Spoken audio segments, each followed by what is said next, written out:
I found 2 uniques that changed everything about my Summoner Necromancer. Let me show you how useful and powerful the uniques are, the skills I use to do damage and have the minion Necromancer excel, and also a swift Paragon board breakdown on what you should be looking for.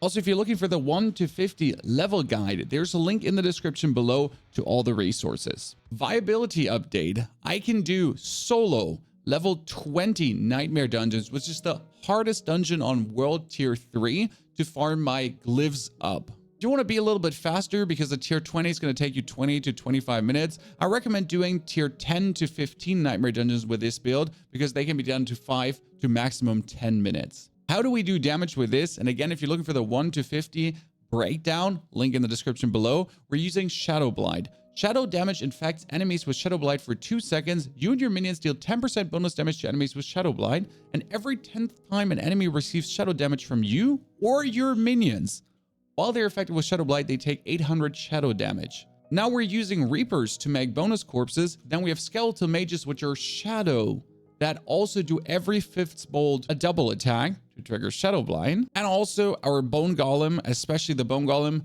we're making more corpses, but also for the taunt ability. Then in the abilities, we're having Blight with a slow and bonus minion damage. Mostly the slow also to get stagger going, and we're coming down to the unique why that is so good. Then Corpse Explosion going into Blighted Corpse Explosion, that is a darkness skill to trigger your Shadow Blight.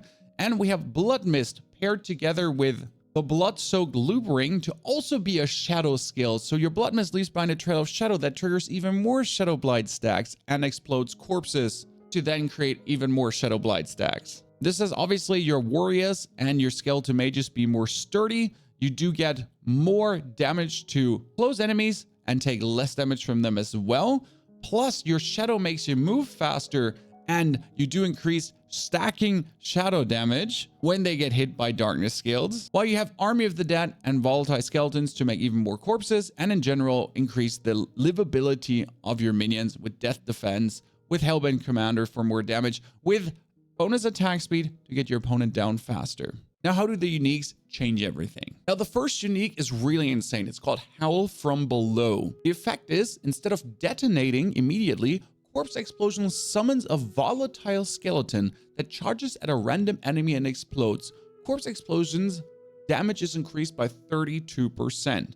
The effects on the item itself, lucky hit chance, corpse skill attack speed, lucky hit up to 13% chance to stun, and lucky hit up to 10% chance to fear.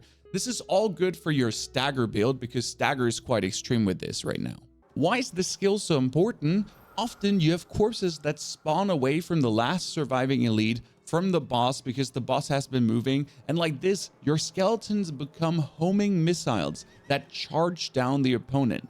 Let me find a boss here correctly to show you how useful it is, or an elite even. You go in, you spawn a bunch of corpses, and then every time I do a corpse explosion, it spawns a little skeleton that runs to the closest opponent. Like here, you see that skeleton? Boom, it runs in. And the best part is, because these are volatile corpse explosions, volatile skeletons. These volatile skeletons, oh, there he is, perfect. These volatile skeletons are with the Army of Dead, like here. Boop, boop, boop, boop, boop. These volatile skeletons are making corpses themselves as they die, too. And now I just stand here and spam corpse explosion to whatever is close by and make it, like, literally hunt down that poor little seething abomination. This is level 56, by the way, in the Fields of Hatred, the PvP zone. And we're just, you know, quickly killing that thing alone without a single issue. Oh, there's even more coming. Great. Let's kill them too. I'm gonna summon some more skeletons. For some reason, they actually ran away to fight these dudes. But I can show off my skeletons even more. See him run? See him run, Chan? Like, I can make corpses back here, and they're essentially gonna be hunting him down. Especially against world bosses, this is very good.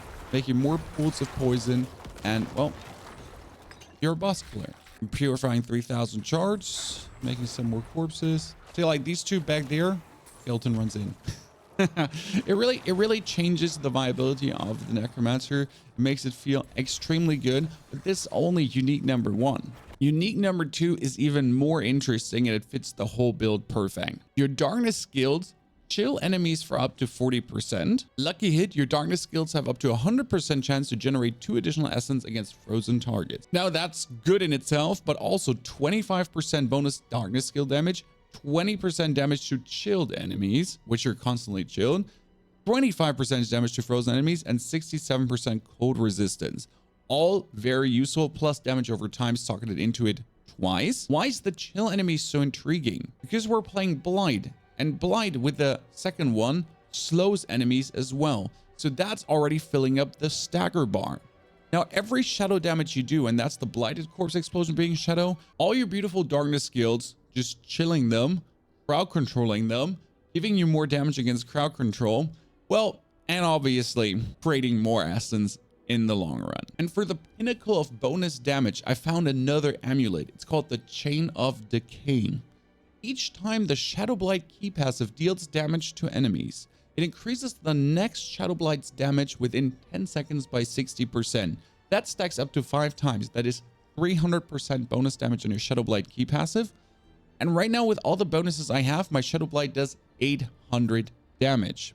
So that is 60% plus on the first hit, 60% plus on the second hit, and I essentially constantly trigger Shadow Blight, which is every 10th time an enemy receives shadow damage from you or your minions while they're affected by Shadow Blight, they take an additional 800 damage. Considering that you have 5 skeletal mages that all do a bonus attack on their 5th attack. So 5 skeletal mages doing 1 attack, that's 5 hits, plus all your shadow things clapping the whole time. This you get charged up tremendously fast. Now we're obviously in the Paragon, we're working on Wither, which is your shadow damage over time effects have a 5% chance to deal 50% bonus damage each time they deal damage. So you deal even more damage and you trigger even more shadow procs for Shadow Blight to then do more escalating damage. Plus, obviously, there is more maximum life. And if I'm not mistaken, there is a overall increase of shadow damage back here, overall increase of intelligence for more damage over here, and then plus the glyph socket that can make you do more shadow damage as well. But as always, show, don't tell. I have one tier 13 dungeon here. It gives me bonus gold find. It has empowered elites with shock lens and monster lightning damage. Sure, we can do this. You right click that, it appears all the way back here. I find 20% more gold. And as a heads up, why do you want to be able to do nightmare dungeons extremely fast, back to back to back to back? Because they allow you to upgrade your glyphs. Right now, I have one of my glyphs down here already to level 10, if I'm not mistaken, which makes the glyph more efficient, but at the same time, it will increase the radius of the glyph on level 15. So you want to do nightmare dungeons, and at the end of every nightmare dungeon, you can upgrade your glyphs to be further more efficient. I love these snake people. My favorite kind of minion right now. So this is tier 13. Nightmare. Tier 20 is the hardest. I guess technically 13 you should be doing from level 60 on, somewhere around. Oops, I ran right in. This is, by the way, why I always keep my golem on being able to do the taunt, because the taunt is so supremely useful. And everything just dies to the pool of shadow. Just stand together, you little fools, and let me do everything. You notice monsters do a lot of damage, but, you know, I dish back. Free the prisoners. Yeah, boy. Oh, that's 2 elites. Let's see how sturdy they are in 13. And I'm doing tier 20 with my friends when we do, like, team stuff, but I want to be able to do, you know, the content alone as well. Because not everyone does have friends, right? Some of us, they, like, you know, they play alone, which is fine. So I wanted to make a build where I could essentially do everything alone. Oh, the artillery shrine, the best shrine in existence for minions, plus also shadow damage over time, because every shadow damage over time seems to be triggering. Can you let me free the prisoner, please?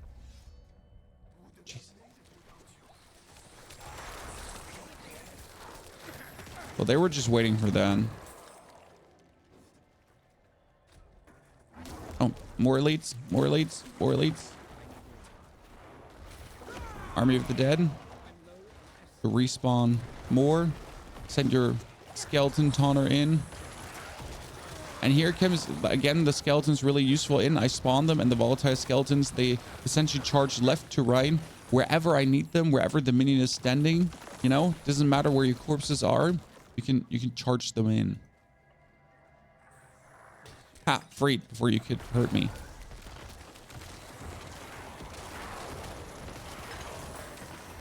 Obviously, it's not flashy. This is something to keep in mind. I mean, this is a minion build that does pools of shadow everywhere. Then, you know, create quite some obfuscating effect. I don't know. Makes the screen cluttered.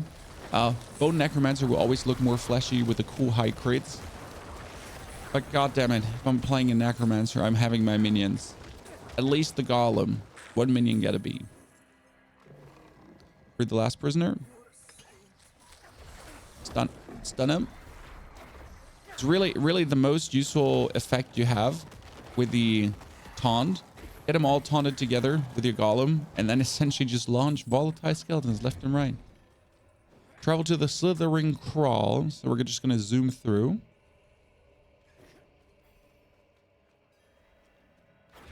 Oh no, destroy eyes. Oh, that might be it, right? Oh, no. This didn't actually have a boss fight. I was hoping to show you a boss fight.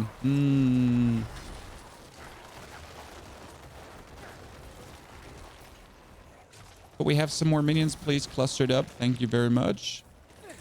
Just makes life easier.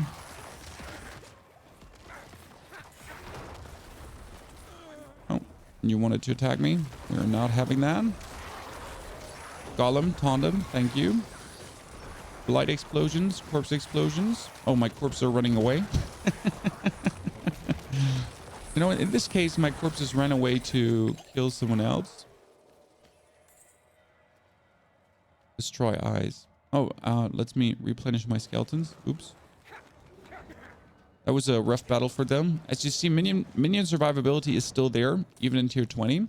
But as soon as I go for the minion board for cult leader, it will also be there.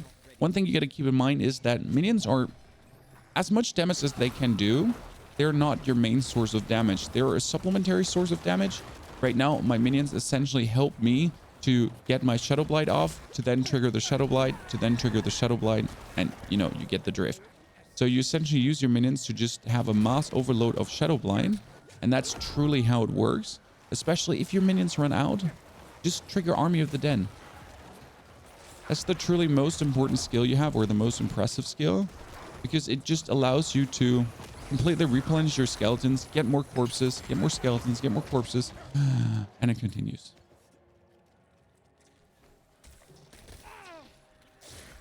It's a lot of annoying spiders.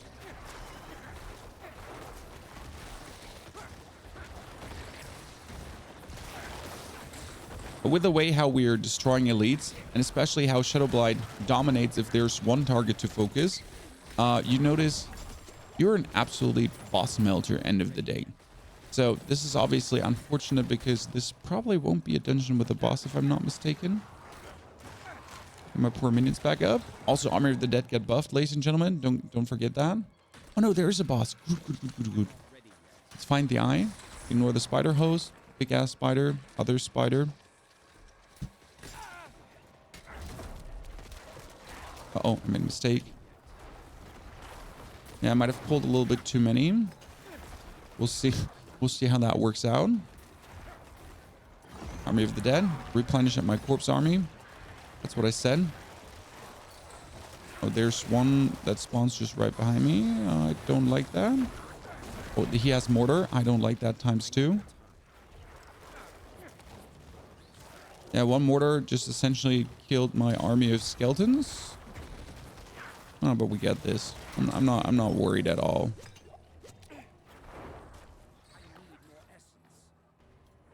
I'm gonna wait for our golem to be back up because the golem is like a main source of awesomeness.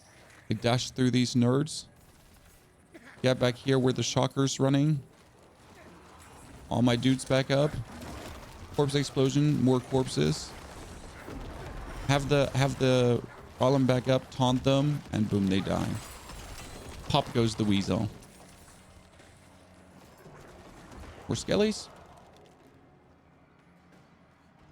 Bye. We're on important business here. We're going for the boss. So this is Nightmare Dungeon tier 13. The higher you do the difficulty, the more XP you will get. So there is a reason to do higher difficulties, since you're getting more experience end of the day. Oh, you almost had me there.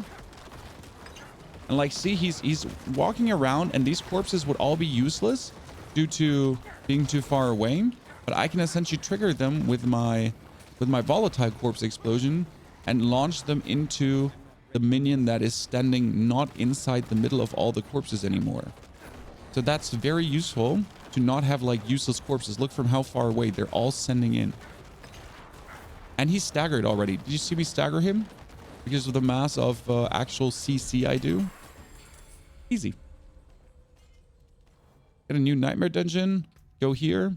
Currently, we're working on the Scourge to get more shadow damage over time. Now to the Paragon points. What I've taken so far and what I'm looking to take in the future. We begin down here and we straight up went for the bonus damage and maximum life, and obviously max out every single one. And then we straight up traveled through the intelligence and willpower nodes to our first glyph. And we actually took the Scorch glyph, which does shadow damage over time for every 5 willpower in the area. And you and your minions deal 10% increased damage to enemies affected by shadow damage over time effects.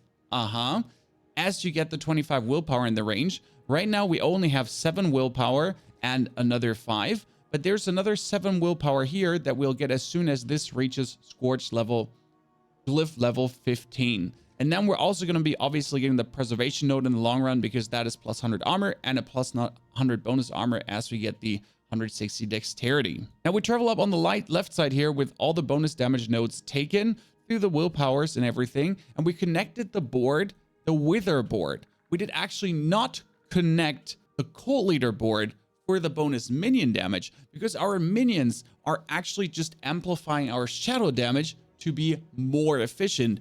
But we'll obviously take the Cult Leader board afterwards for then bonus minion survivability, because you're getting roughly 30% damage reduction. That being said, I've been mostly using an aspect right now for 30% minus damage reduction, so I didn't need to get it in the Paragon board, but I can get rid of the aspect and get the Paragon board instead.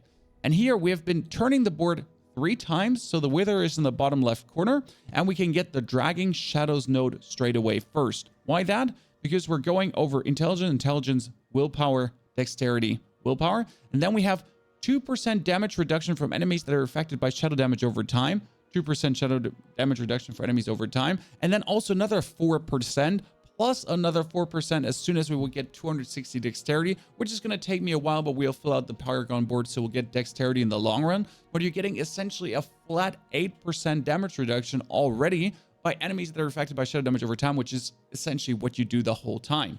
So bonus of just 8% less damage taken. And now we're working our way over here, and the top row to Wither for the bonus shadow damage over time effects have a 10% because of my bonus willpower chance to deal 50% bonus damage, and that's actually also plus another 10%. And we'll get more willpower over time to boost this even further. And then we obviously have a chance here to the long run, go for the shadow damage on the right to connect here to the Cult Leader board, and then go for Cult Leader and minion damage reduction. Now, if you're looking for the perfect breakdown of the Necromancer, there it is. That is the endgame summoner build. There's also level 1 to 50 level guide that you can check out on. And there's a Vampire Necro, Blood Necro, hardcore journey following live here on YouTube.